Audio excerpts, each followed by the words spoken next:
কদিন আগেই গত মাসেই আমরা ইঞ্জিনিয়ার মোশাররফ হোসেন আওয়ামী লীগের সাবেক মন্ত্রী এবং বীর মুক্তিযোদ্ধা, বাংলাদেশের সংবিধানের অন্যতম প্রণেতা, তার মৃত্যুতে এবং মৃত্যু পরবর্তী জানাজাতে চট্টগ্রামে এক ধরনের অবস্থা দেখেছি, যেখানে আওয়ামী লীগের লক্ষাধিক লোকজন জড়ো হয়েছেন, সেখানে আওয়ামী লীগ মিছিল করার চেষ্টা করেছে। এই ব্যাপারগুলো দেখেছি। এই ব্যাপারগুলো সরকারকেও এক ধরনের বিব্রতকর পরিস্থিতিতে ফেলেছিল। আজকে তোফায়েল আহমেদের মৃত্যু আবারও নতুন করে প্রশ্ন জাগিয়েছে এবং সেই কারণেই আমরা অন্য আরেকটা ভিডিওতে বলেছিলাম যে জানাজাটা ভোলাতে হবে কিনা। যদি ভোলাতে জানাজা হয় তাহলে সেই জনস্রোত ঠেকানো যাবে কিনা, কিংবা সরকার সেই জনস্রোত ঠেকানোর চেষ্টা করবে কিনা, আইনশৃঙ্খলা রক্ষাকারী বাহিনী কতটা তৎপর হবে। অবশেষে নিশ্চিত হওয়া গেল তোফায়েল আহমেদের জানাজা কোথায় কখন হবে। এটা যখন নিশ্চিত হওয়া গেল এবং ইতিমধ্যে এই ভিডিওটা যখন করছি তার কিছুক্ষণ আগে তার প্রথম জানাজা হয়ে গেছে। এই ঘটনাগুলো নিয়ে আমরা আলোচনা করে বোঝার চেষ্টা করব তোফায়েল আহমেদের জানাজাকে কেন্দ্র করে আওয়ামী লীগ বড় ধরনের কোনো শোডাউন করার চেষ্টা করবে কিনা। থাকবেন পলিটিক্স টিভির নিয়মিত আয়োজনে।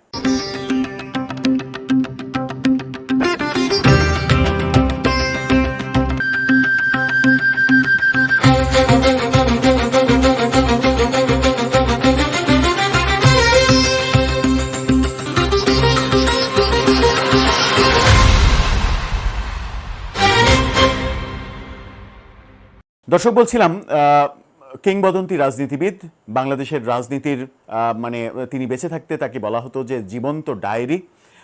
তোফায়েল আহমেদ, তিনি আজকে বিকেলে মারা গেছেন, সেই খবর আমরা ইতিমধ্যেই জানি সবাই হয়তো।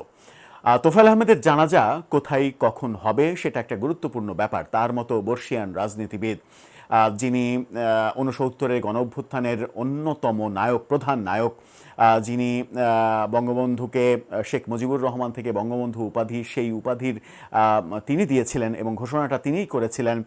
প্রথম যে নির্বাচন ৭০ সালে পাকিস্তান গণপরিষদের নির্বাচন, সেই নির্বাচনে তিনি ২৭ বছর বয়সে এমপি হয়েছিলেন। ৬৯-এর সেই গণঅভ্যুত্থানের সময় তিনি ডাকসুর ভিপি ছিলেন।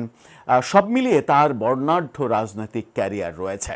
তার মৃত্যু বাংলাদেশের রাজনীতিতে একটা বড় ক্ষতির কারণ অবশ্যই। যদিও বাংলাদেশের রাজনীতির যে বিভাজন, সেই বিভাজনের কারণে তোফায়েল আহমেদের মতো রাজনীতিবিদরা হয়তো সেই মূল্যায়নটা মৃত্যুর পরেও পাবেন না। জানাজা নিয়ে সিদ্ধান্ত হয়েছে, ইতিমধ্যেই জানাজা একটা হয়ে গেছে রাজধানীর ধানমন্ডিতে। সেই তথ্য নিশ্চিত করছে কালের কণ্ঠ। কালের কণ্ঠ জানিয়েছিল তোফায়েল আহমেদের প্রথম জানাজা ধানমন্ডির তাকওয়া মসজিদে বাদ মাগরিব, অর্থাৎ বাদ মাগরিবে এই জানাজা হয়ে গেছে। সেখানেই, সেই মসজিদেই তার দেহের গোসল করানো সহ যাবতীয় কাজ শেষে তার জানাজা হয়েছে। কিন্তু এরপরে দ্বিতীয় জানাজা কোথায় হবে সেটা অবশেষে জানা গেল, পরিবার থেকে নিশ্চিত করা হয়েছে ভোলাতেই হবে, যেখানে তিনি ৭৩ সাল থেকে শুরু করে সর্বশেষ ২০২৪ পর্যন্ত প্রতিটা নির্বাচনে অংশগ্রহণ করে বিজয়ী হয়েছেন।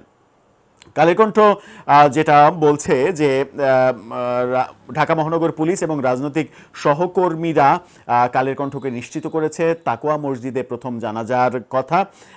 তোফায়েল আহমেদ আজকে মারা যান, তার বয়স হয়েছিল ৮২ বছর। ধানমন্ডির ১২ এ তাকওয়া মসজিদে তাকে নেওয়া হয়েছিল গোসলের জন্য। এরপরে সেখানেই বাদ মাগরিব জানাজা হয়। আওয়ামী লীগের কেন্দ্রীয় উপকমিটির সদস্য এবং ভোলা জেলা আওয়ামী লীগের কার্যনির্বাহী সদস্য হেমায়েত উদ্দিন, তিনি নিশ্চিত করেছেন মরদেহের গোসল শেষে এই জানাজা হয় বাদ মাগরিব। সব কিছু ঠিক থাকলে মঙ্গলবার তার নিজ জেলা ভোলায় দ্বিতীয় জানাজা শেষে তাকে দাফন করা হবে ভোলাতে। ঢাকা মেট্রোপলিটন পুলিশের মিডিয়া অ্যান্ড পাবলিকেশন বিভাগের উপ police commissioner M Nasir Uddin কালের কণ্ঠকে ধানমন্ডির তাকওয়া মসজিদে জানাজার ব্যাপারটা নিশ্চিত করেছেন। পারিবারিক সূত্র বলছে যে তোফায়েল আহমেদের মরদেহ আজকে জানাজা শেষে মরদেহ রাখা হয়েছে স্কয়ার হাসপাতালের হিমঘরে। যে হাসপাতালে তিনি মৃত্যুবরণ করেছেন সেই হাসপাতালেরই হিমঘরে তাকে রাখা হয়েছে। সকালে হেলিকপ্টার যোগে তার মরদেহ ভোলাতে নেওয়া হবে এবং বাদ জোহর ভোলা জেলা স্কুল মাঠে দ্বিতীয় জানাজা অনুষ্ঠিত হবে। ভোলার জেলা স্কুল মাঠ, সেখানে দ্বিতীয় জানাজা এবং সেই জানাজা শেষে তাকে দাফন করা হবে। বর্ষিয়ান রাজনীতিবিদ তোফায়েল আহমেদ দীর্ঘদিন প্যারালাইজড হয়ে মানে হুইল চেয়ার ব্যবহার করতে বাধ্য হতেন। অবশেষে তিনি মৃত্যুর কোলে ঢলে পড়লেন আজকে। এর আগে গত বছর 28 সেপ্টেম্বর তার মৃত্যুর গুজব ছড়িয়ে পড়েছিল, তাকে লাইফ সাপোর্টে নেওয়া হয়েছিল, কিন্তু সেই যাত্রায় তিনি বেঁচে গিয়েছিলেন। হাসপাতালের নিবিড় পরিচর্যা কেন্দ্রেই তিনি ছিলেন, কিন্তু লাইফ সাপোর্টে আর তাকে রাখা লাগেনি। অবশেষে তার জীবনের অবসান ঘটল আজকে। এখন দেখার বিষয় যে ভোলাতে বাদ জোহর যে জানাজা, সেই জানাজায় লোক সমাগমের ক্ষেত্রে সরকারের কোনো বাধ্যবাধকতা থাকে কিনা, যেটা আমরা ইউনূস সরকারের আমলে আওয়ামী লীগের এক মন্ত্রীর বেলায় দেখেছিলাম, সেটা থাকে কিনা একটা গুরুত্বপূর্ণ ব্যাপার। আর একটা গুরুত্বপূর্ণ ব্যাপার হচ্ছে ইঞ্জিনিয়ার মোশাররফ হোসেনের জানাজাতে চট্টগ্রামে যেটা হলো, তার আবার সেই ঘটনার পুনরাবৃত্তি হয় কিনা, আবারও ওরকম একটা ঘটনা আমাদেরকে দেখতে হয় কিনা, দেখি কিনা, সেটা একটা গুরুত্বপূর্ণ প্রশ্ন। তবে যেটাই ঘটুক না কেন, আমাদের প্রত্যাশা যেন কোনোভাবেই এমন কোনো ঘটনা না ঘটে যেটা দেখতে খারাপ লাগে, শুনতে খারাপ লাগে এবং যেটা বাংলাদেশের রাজনীতির জন্য খারাপ কিছু হবে। আমরা প্রত্যাশা করব যে তোফায়েল আহমেদের মতো বর্ষিয়ান রাজনীতিবিদের জানাজায় আসার ক্ষেত্রে কোনো প্রতিবন্ধকতা সৃষ্টি করা হবে না, এবং যারা জানাজায় আসবেন আওয়ামী লীগের নেতাকর্মীরাই তো বেশি আসবেন এবং বিভিন্ন দল থেকেই আসবেন। তোফায়েল আহমেদ একটা বড় ফ্যাক্ট বাংলাদেশের রাজনীতিতে।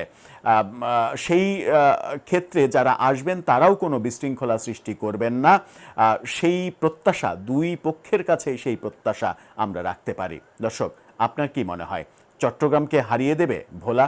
আপনার মতামত জানিয়ে লিখতে পারেন আমাদের কমেন্ট বক্সে।